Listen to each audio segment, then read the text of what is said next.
yote, kwa maana tumbo linakuwa linauma sana. Hapo kuna maswali. Sasa baada ya kati hawa wanawake wanatofautiana.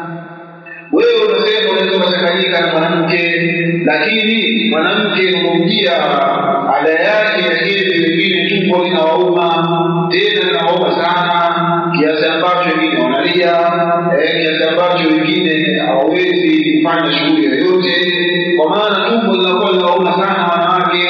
Sasa vipi na wewe labda wataka kucheza naye, wataka muda mzuri sasa kucheza naye na kumliwaza, sababu utakapokuwa wewe una mbinu nzuri za kucheza naye na za kumliwaza, basi huenda alipokuwa nasi ya hizi wala asifikirie kwamba yeye alikuwa anafanya nini, anauma.